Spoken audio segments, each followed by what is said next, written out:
Welcome back to Mobility Project, the most famous mobility parking lot in the world. I'm interesting here, guest today. We've got Pam Lauper, who used to be little known as my landlord. More importantly to you, is that she was San Francisco CrossFitter number 0. I gave Pam rhabdo like 10 times in the backyard. She fell down the stairs on the first time, coming down to work with us. Anyway, here's Pam, all these years later, one of our best superstar athletes. We're going to do some partner stretching today, and I've got a few tweaks for you. So here's partner stretch number 1. Pam, will you just sit like that? Pam is used to being tortured publicly by me, because before you have to practice. So here's what we do. Instead of our normal, yesterday we went ahead and kind of did a contract relax ourselves. I want to show you guys the setup as a good partner contract relax. Is that I'm going to pin her leg down with my leg. I'm not over. That's creepy. I take the tension all the way up here. I lean into the shoulder, and then I apply the tensioner at the leg. Remember, this is our deadlift. We load and then tension. That's what it looks like when I'm loading and then re-tensioning from the bottom. So try to see those relationships. So that would be our normal setup. I pin the leg, I trap in, load, tension, I take her up to 8 out of 10. I can protect my face from her clawing hands if I need to quickly, right? You'll notice that this is a little bit too personal. Don't be personal with your landlord, right? Former landlord. So take a look at this. But how to kind of improve this positioning, if I put the strap in her hip crease here and then step into it, don't worry, my wife is filming. She's part of this whole thing as I strap myself to my former landlord. Right? Now look, I've just hooked this on my legs. I'm going to put that in the crease. Now, as I lean back, I start to get that distraction in the hip.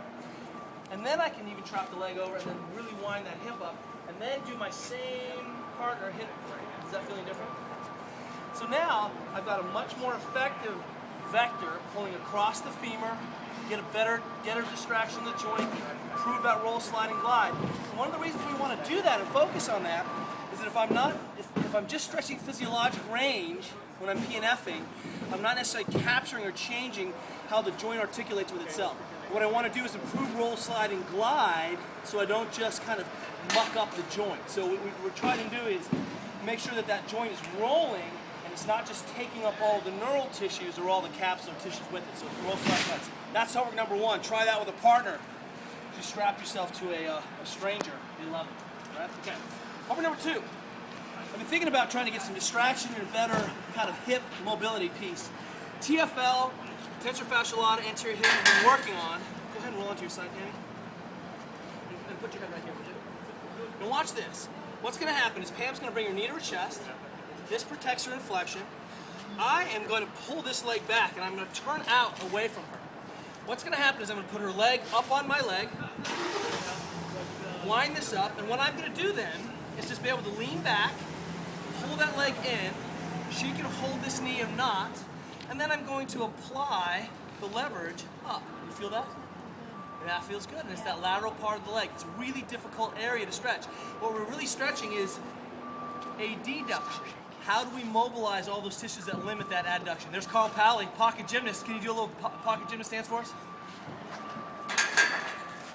Let me see your freeze, Carl. There it is. Okay, we're back. Yeah, there are super famous dancers here all the time. So wind up, and then she can contract, relax here, big breath. Draw your knee into my leg, and release. The main thing is that she doesn't feel this in her back, and I just keep winding up and taking the slack. If something feels weird and tingly, stop. Okay, so that's homework number 2. Homework number 3 today, back to internal rotation partner stretch. So go ahead and lay on your back. Also on this side, that's fine. Bridge your butt up. Hands behind your back. Anchor those shoulders.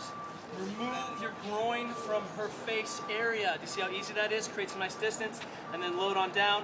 Contract, relax. She's going to kind of just resist into her own back. Tight, tight, tight. Release. Get in the habit of developing stretching partners. It's good stuff. You should be able to do this on your own, but it's also fun to mobilize with someone else. And we'll see you guys tomorrow.